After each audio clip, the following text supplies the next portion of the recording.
ओम नमो भगवते वासुदेवाय। दोस्ती और दुश्मनी एक साथ नहीं चल सकती। यह एक अति प्राचीन ग्रंथ से ली गई कहानी है। जो कहानी विदुर जी ने दोनों भाई पांडव और कौरवों को एक साथ बैठा कर सुनाई थी, अति शिक्षाप्रद कहानी है। आप भी कहानी पूरी सुनना। प्राचीन काल की बात है कि कामपिल नगर में एक ब्रह्मदत्त नाम के राजा राज्य करते थे। राजा के महल में एक चिड़िया बड़े ही सुखपूर्वक रहा करती थी। उस चिड़िया को अपने पिछले जन्म का पूरा सारा वृतांत याद था। वह पिछले जन्म में एक अति विद्वान, समस्त शास्त्रों की ज्ञाता तपस्विनी ब्राह्मणी थी। एक बार उससे कुछ गलत कार्य हो गया था। उसी के फलस्वरूप उसे चिड़िया का जन्म मिला। लेकिन पिछले जन्म का इतिहास याद रखने के कारण वह चिड़िया सर्वज्ञ, संपूर्ण तत्वों को जानने वाली तथा नीति शास्त्र को जानने वाली और उसकी ज्ञाता थी। वह समय समय पर राजा को धर्म व नीति शास्त्र की बात में सुनाया करती थी। इसलिए राजा ने उस चिड़िया का नाम पूजनी चिड़िया रख दिया था। एक बार पूजनी चिड़िया को एक बच्चा पैदा हुआ तथा उधर राजा की रानी को ने भी एक बालक को जन्म दिया। अब लड़के चिड़िया का बच्चा और राजा का लड़का थोड़े बड़े होने पर साथ साथ खेलने लगे। इसी तरह से कुछ समय बीत जाने के बाद राजा के लड़के को गोद में ली हुई एक दासी घूम रही थी। तब उसे चिड़िया का बच्चा राजकुमार को दिखाई दे जाता है। बस राजकुमार चिड़िया के बच्चे को अपने पास लाने के लिए मचल उठा। दासी ने चिड़िया का बच्चा उसे दे दिया। बस दोनों, चिड़िया का बच्चा और राजकुमार एक साथ खेलने लगते हैं।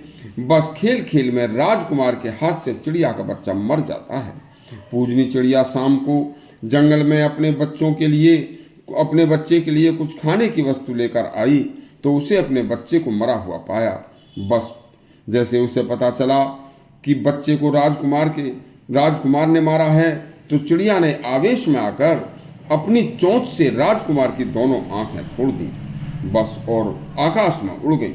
तब राजा ने कहा, हे चिड़िया, तैने स्वेच्छा से किए हुए पाप का फल तुरंत मिलता है और वो आपने मेरे बच्चे को दे दिया। देखो, वैसे इसने स्वेच्छा से नहीं किया था। देखो, किसी कारणवश यदि ऐसा हो जाए तो बिना कारण के ऐसा हो जाए तो भी उस पाप का फल उसके पुत्रों को, बेटों को, पोतों को, नातियों को जरूर भोगना पड़ता है। देखो, पहले राजा क्रोधित हुआ, लेकिन पूजनी चिड़िया अति धर्मज्ञ शास्त्र की व नीति शास्त्रों की बातें उन्हें सुनाया करती थी। उन बातों को ध्यान में करके राजा ने सोचा कि मेरे पुत्र के कुकर्म का फल उसे तुरंत मिल गया है। लेकिन हे पूजनी चिड़िया, तुमने मेरे पुत्र को उसके लिए जो दंड दिया है तो हिसाब बराबर हो गया। अब आप अपने मन से कुंठा निकाल कर मेरे पास ही रहो। बस तुमने देखो, कहीं जाओगी तो मेरे दिल पर जोर पड़ेगा, आप कहीं मत जाओ। इतना सुनकर पूजनी चिड़िया बोली, राजन, नीति शास्त्र कहता है कि यदि किसी से बैर हो जाए तो उस पर विश्वास ताउम्र नहीं करना चाहिए। देखिए, ना जाने कब सोया हुआ बैर, कब सोई हुई दुश्मनी फिर दोबारा जाग उठे और विश्वास का विनाश कर दे। हमेशा शत्रु की मीठी बातों को संदेह की दृष्टि से देखना चाहिए। देखिए, शत्रु कितना भी शांत स्वभाव से क्यों ना बोले, कितना ही मीठी वाणी क्यों ना बोले, लेकिन शत्रु का जो भाव है वो कभी भी उबल सकता है, आ सकता है।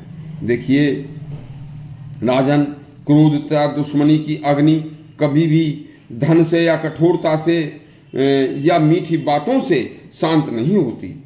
जब आप अपने अंधे पुत्र को देखेंगे तो आपको मेरे ऊपर क्रोध अवश्य आएगा। देखिए, मैंने तुम्हारे पुत्र के साथ बुरा किया है, तुम्हारे पुत्र को अच्छा मैंने जो किया है इसे कभी आप भूल नहीं पाओगे। इसलिए मैं अब आपके पास नहीं रह सकती। देखो राजन, दुष्ट पत्नी, दुष्ट पुत्र, दुष्ट मित्र और दूषित संबंध और कुटिल राजा दुष्ट देश को त्याग देने में ही लाभ है। कुमित्र का स्नेह कभी भी स्थायी नहीं होता। मित्र वही होता है जो विश्वास का पात्र हो। देश व स्थान वही उत्तम है कि जहां रोजी रोटी जीविका चल सके। इतना कहकर चिड़िया फुर्र से उड़कर कहीं दूर चली गई। राजा मन ही मन विद्वान पूजनी चिड़िया को खोकर दुखी हुआ। इस कहानी का सार यही है कि शत्रुता व मित्रता कभी साथ साथ नहीं चल सकती। इससे सावधान रहना चाहिए। यदि आपको यह हमारी वीडियो अच्छी लगी हो तो हमारे चैनल को सब्सक्राइब करें और बेल आइकन अवश्य दबाएं। धन्यवाद।